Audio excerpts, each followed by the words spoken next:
بسم اللہ الرحمن الرحیم۔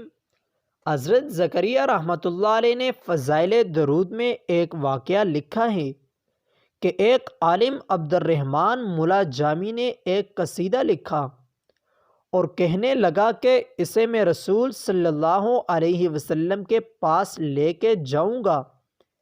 عراق سے چلا، جب مدینہ منورہ کے قریب ہوا تو رات کو مدینہ کے گورنر کو خواب میں نبی صلی اللہ علیہ وسلم آئے اور فرمایا کہ ملا جامی آ رہا ہے، دیکھو وہ اندر آنے نہ پائے، اسے روکو۔ گورنر نے حکم دیا، عبد الرحمن اندر آنے نہ پائے۔ جب قافلہ مدینہ منورہ کے اندر داخل ہونے لگا تو سپاہیوں نے روکا اور کہا کہ تم میں سے عبد الرحمن کون ہے؟ گورنر نے حکم دیا ہے اسے اندر نہ آنے دیا جائے۔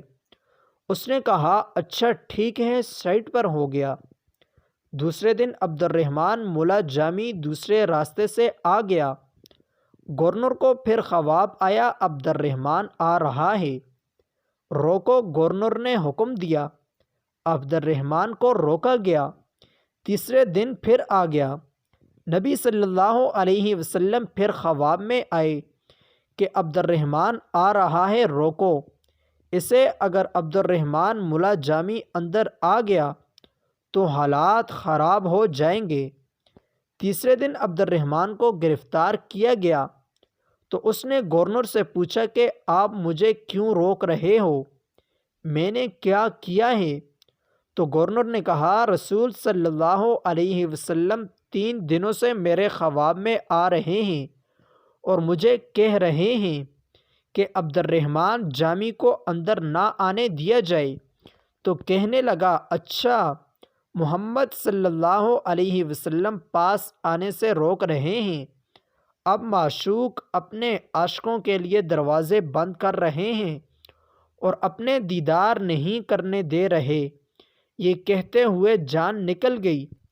چوتھے دن گورنر کو خواب میں محمد صلی اللہ علیہ وسلم آئے اور فرمایا تجھے پتہ ہے میں نے عبد الرحمن کو کیوں روکا؟ گورنر نے کہا نہیں، میرے آقا مجھے نہیں معلوم کہ کیوں روکا۔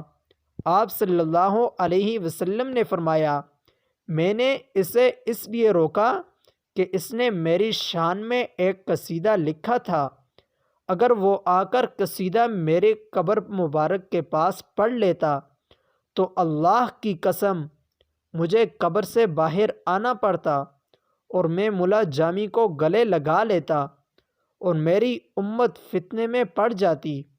اس وجہ سے میں نے اسے آنے سے روکا۔